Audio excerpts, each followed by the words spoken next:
My name is Samson.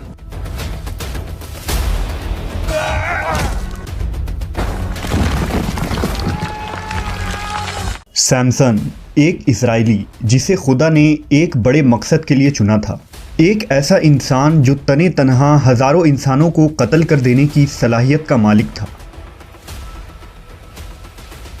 उसके पास इतनी ताकत कहां से आई? उसकी ताकत का राज क्या था? लेकिन एक औरत की मोहब्बत ने उसे कैसे तबाह कर दिया? आज हम इस वीडियो में बनी इसराइल के सबसे ताकतवर तरीन शख्स सैमसन के मुताल्लिक जानेंगे। हज़रत मूसा अलैहिस्सलाम के इस दुनिया से पर्दा फरमाने के बाद कौम बनी इसराइल में रफ्ता रफ्ता सरकशी, बदफेली और बुत परस्ती फिर से आम होने लगी। लिहाजा बतौर सज़ा अल्लाह ने कौम अमालका को बनी इसराइल पर मुसल्लत कर दिया। इस कौम ने बनी इसराइल पर हमला करके उनके शहर और इलाके छीन लिए, उनके लोगों को गिरफ्तार कर लिया और तरह तरह के जुल्म ढाने लगे। ऐसे हालत में कौम बनी इसराइल में एक लड़का पैदा हुआ जिसका नाम सैमसन रखा गया। सैमसन कबीला दानियाल की नस्ल से था, जो बनी इसराइल के 12 कबीलों में से एक था। रिवायतों के मुताबिक सैमसन की पैदाइश से कबल उसकी माँ ने खुदा से ये दुआ मांगी थी कि अगर उसके घर में लड़का पैदा हुआ तो वो उसे शराब और दीगर बुराइयों से दूर रखेगी। इसके अलावा ज़िंदगी में कभी उसके बाल ना कटवाएगी। लिहाजा सैमसन की पैदाइश के बाद कभी उसके बाल ना कटवाए गए। सैमसन आहिस्ता आहिस्ता जब बड़ा हुआ तो दूसरे लड़कों की निस्बत जिस्मानी तौर पर बहुत ज़्यादा ताकतवर था। इतना ताकतवर कि एक मर्तबा जंगल से गुजरते हुए सैमसन का सामना एक शेर से हो गया। सैमसन ने उस शेर को बकरी के बच्चे की तरह चीर डाला। इस वाक़े से खुदा सैमसन को यकीन दिलवाना चाहता था कि वो किसी बड़े मकसद के लिए चुना गया है। सैमसन जान गया था कि उसकी गैर मामूली ताकत खुदा की तरफ से है। जब सैमसन जवान हुआ तो उसे ख्वाहिश हुई कि वो कौम अमालका के शहर को देखे। लिहाजा उसने अपनी बस्ती को छोड़कर कौम अमालका के शहर देखने रवाना हुआ। वहाँ सैमसन की मुलाकात तीमना नामी एक लड़की से हुई। ये दोनों आपस में मोहब्बत करने लगे। अपने ख़ानदानी झगड़ों के बावजूद इन दोनों ने एक होने का फ़ैसला किया। लेकिन इस शादी के दौरान सैमसन अपनी शादी में आए मेहमानों यानी कौम अमालका के चंद लोगों से एक शर्त हार बैठा। अब यह तय हुआ कि जब तक सैमसन शर्त में हारी गई रकम यानी 30 कपड़े के थान न लौटा देगा, उसकी बीवी तीमना कौम अमालका के पास ही रहेगी। लिहाजा सैमसन मायूस होकर उस शहर से निकल गया। जब वो कुछ दूर गया तो उसे एक इस्राएली काफिला नजर आया।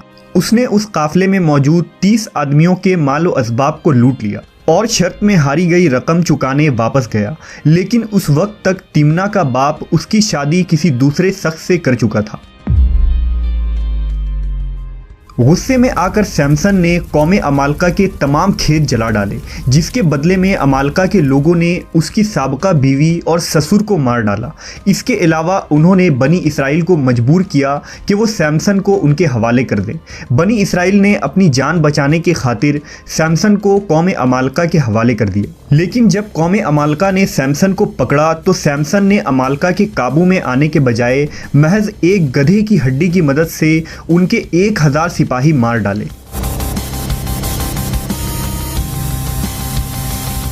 सैमसन के इस कारनामे ने बनी इसराइल में इसे खूब मकबूल बना दिया। यहां तक कि बनी इसराइल ने उसे अपना सरदार चुन लिया।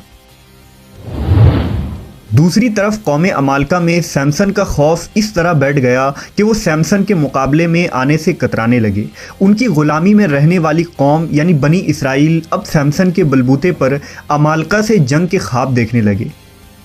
लिहाजा कौम अमालका की नींद उड़ गई और वो दिन रात सैमसन के खिलाफ साजिशें करने लगे। जब कोई भी चाल कामयाब न हुई तो उन्होंने अपनी कौम से दलाइला नामी एक औरत को चुना, जो निहायत ही हसीन और खूबसूरत औरत थी। उसे सैमसन के ताकत के राज जानने की जिम्मेदारी सौंपी गई। बदले में अमालका के तमाम सरदारों ने उसे 1100 चांदी के सिक्के देने का वादा किया।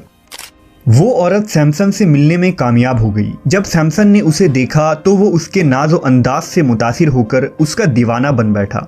इस तरह सैमसन और दलाइला एक साथ वक्त गुजारने लगे और दोनों मज़ीद करीब हो गए। एक दिन मौका देखकर दलाइला ने सैमसन से उसके ताकत का राज दरियाफ्त किया, जिसे सैमसन ने टाल दिया।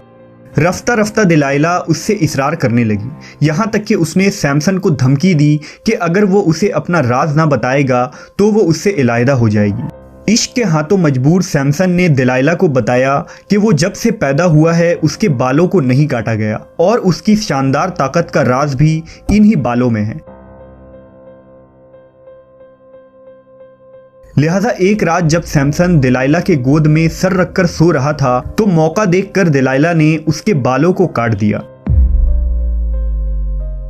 इस रात अमालका के सिपाहियों ने सैमसन पर हमला कर दिया, लेकिन इस मर्तबा वो अपना दिफा न कर सका। अमालका ने सैमसन को गिरफ्तार करके उसके साथ इंतहाई जिल्लत आमेज सुलूक किया। जंजीरों में जकड़कर उसकी आंखें निकाल दी गई और उसे एक अंधेरी कोठरी में बंद कर दिया गया। इस काम के बदले में दलाइला को खूब माल और दौलत से नवाजा गया। सैमसन पर फतह पाने की खुशी में कौम अमालका ने एक तकरीब का ऐलान किया। कौम अमालका का अकीदा था कि उनके देवता दजौन ने उन्हें सैमसन पर जीत दी थी, इसलिए वो उस देवता के मंदिर में अपनी जीत का जश्न मनाने जमा हुए। अगले दिन तमाम आम व ख़ास और अवाम उस जगह जमा थे। ऐसे में बादशाह के हुक्म पर उनके सबसे बड़े दुश्मन सैमसन को जंजीरों में जकड़कर पेश किया गया। महल में मौजूद तमाम लोगों ने उसके साथ बदतमीजियां की और उस पर कूड़ा करकट फेंकने लगे।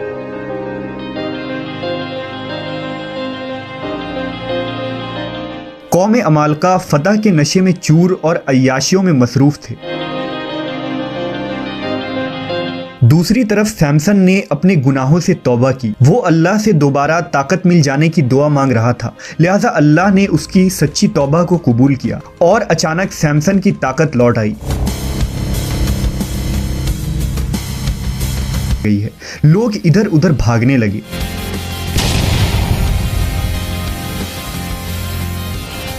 थोड़ी ही देर में महल ज़मींदोज़ हो चुका था।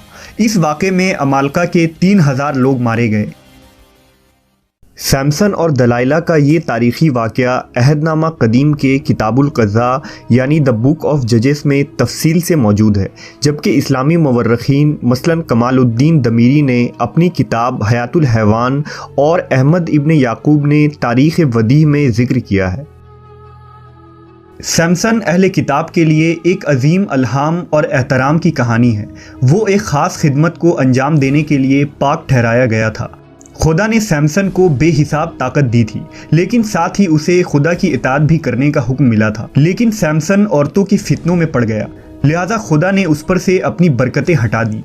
शैतान भी हमारी कमज़ोरी को जानता है और वो सबसे पहले उन्हीं कमज़ोरियों पर हमला करता है। अगर हमारी ज़िंदगी में भी ऐसी कोई कमज़ोरी है जो हमें खुदा से दूर कर रही है तो हमें इससे तौबा करनी चाहिए और अल्लाह से अपना ताल्लुक़ मजबूत करना चाहिए। ये कमज़ोरी किसी भी शक्ल में हो सकती है, जिनमें पैसा, औरत, मोबाइल, टेलीविज़न, नशा, घमंड या लालच और इस तरह की बहुत सी चीज़ें शामिल हैं। सैमसन की ज़िंदगी हमारे लिए एक सबक है कि हम अपनी कमज़ोरियों के ग़ुलाम न बने और शैतान को अपनी ज़िंदगी में मौका न दें।